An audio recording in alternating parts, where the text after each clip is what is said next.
নমস্কার সবাইকে, কেমন আছেন সবাই? নিশ্চয়ই ভালো আছেন, আমিও ভালো আছি। সবাইকে স্বাগত জানাচ্ছি বনানী কিচেনে। তো আজকে আমি সজনে পোড়া করব। তো সজনের তো অনেক রেসিপি আপনারা করে খেয়েছেন। তো এই পোড়া রেসিপি জানি না কে কে খেয়েছেন।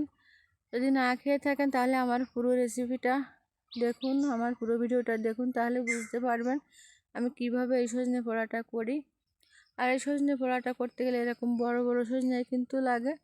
যখন এই বড় সজনে অনেকে খেতে চায় না, তো ওই পোড়া করে দেবেন, তাহলে কিন্তু সবাই সেটে ফুটে খেয়ে নেবে। আর আমি কিন্তু এই বেশ কিছুদিন ধরে ভিডিও দিতে পারছি না নিয়মিত, আর তার ভিতরে আমার ঠাকুমা মারা গেছে। তো খুব কষ্টের মধ্যে দিয়ে দিন যাচ্ছে আর কি। তো যাই হোক, আমি কারোর ভিডিও দিতেও পারছি না, দেখতেও পারছি না, আমি ভিডিও দিতেও পারছি না, সেজন্য দুঃখিত। তো আমি আজকে সজনেটা পোড়া করব। আমি এখন রান্না করছি, আর এই রান্না করার ভিতরে সজনেটা আমি পোড়া করে নেব। আপনারা কিন্তু গ্যাসেও পুড়িয়ে নিতে পারেন, গ্যাস জ্বালিয়ে সজনেটা এভাবে রেখে রেখে পুড়িয়ে নিতে পারেন। তো আমি যেহেতু মাটির চুলায় রান্না করছি, তো আমি রান্না করতে করতে এভাবে সজনেগুলো আমি সব কিন্তু দিয়ে দিলাম পোড়া করতে। আর এক পাশ পোড়া হয়ে গেছে, আমি এখন এই যে পাল্টিয়ে পাল্টিয়ে কিন্তু দেব।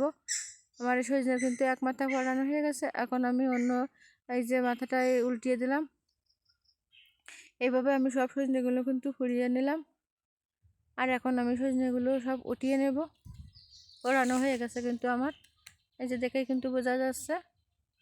তো আমি সজনেগুলো সব উঠিয়ে নিলাম, আর এখন কিন্তু একটু ঠান্ডাও হয়ে গেছে। এখন এই সজনেগুলো আমি এই যে ছাড়িয়ে নেব, সজনের শাঁসটা। তো এইভাবে আমি সজনেটা আগে এই যে দেখেন এইভাবে মেলে নিলাম। তারপরে এই চামচের সাহায্যে সজনেগুলো আমি এই সজনে শাঁসটা আমি এই থালাতে নিয়ে নেব। এই চামচতে এইভাবে আমি, দেখলেই আপনারা বুঝতে পারছেন আমি কিভাবে শাঁসগুলো ছাড়িয়ে নিচ্ছি। খুব সহজ, কিন্তু একটু দেখলেই বোঝা যাবে।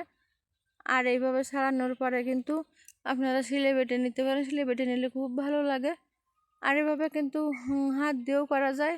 তো অনেক সময় বিচিটা একটু শক্ত হয়ে যায়, সেজন্য হাতটা একটু কষ্ট হয়ে যায়, তো শিলে বেটে নিতে পারেন আপনারা। তো আমি কিন্তু শিলে বাটিনি, আজকে আমি এই হাত দিয়েই কিন্তু সজনে পোড়াটা করেছিলাম। তো যাই হোক, সব সজনেগুলো আমি ছাড়ানোর পরে এখন দিয়ে দিলাম কিছুটা আমি পেঁয়াজ কুচি। পেঁয়াজ কুচিটা দেওয়ার পরে দিয়ে দিলাম লবণ। লবণ দেওয়ার পরে দিয়ে দেবো শুকনো ঝাল। আপনারা কিন্তু সরিষা বাটাও দিতে পারেন, তো আমি সরিষা বাটা আর দিলাম না। আমি শুধু এই সামান্য উপকরণ দিয়েই কিন্তু এই সজনে পোড়াটা করব। এতেই কিন্তু খুব স্বাদ লাগে খেতে। তো আমি পেঁয়াজ, শুকনো ঝাল আর লবণটা ভালো করে একটু মেখে নিচ্ছি। তো পেঁয়াজ, শুকনো ঝাল, লবণ মেখে নিয়ে আমি এবারে দিয়ে দেবো সরিষার তেল। তো সরিষার তেলটা ভালো করে দিয়ে এখন আমি এই যে সজনের এই শাঁসটা দিয়ে সব একসাথে ভালো করে মেখে নেব সজনে পোড়াটা। তো আমি ভালো করে কিন্তু আমি হাত দিয়ে মেখে নিলাম, আর রেডি হয়ে গেছে আমার সজনে পোড়া। তো কেমন লাগলো আমার আজকের রেসিপি কমেন্টে জানাবেন। আর ভালো লাগলে লাইক, কমেন্ট, শেয়ার করে দেবেন। আর নতুন যারা দেখছেন আমার চ্যানেলটিকে সাবস্ক্রাইব করে আমার পাশে থাকবেন। আর পুরনো বন্ধুদেরকে ধন্যবাদ আমার পাশে থাকার জন্য। আর এরকম নতুন নতুন ভিডিও পেতে পাশে থাকা বেল আইকনটি বাজিয়ে দেবেন।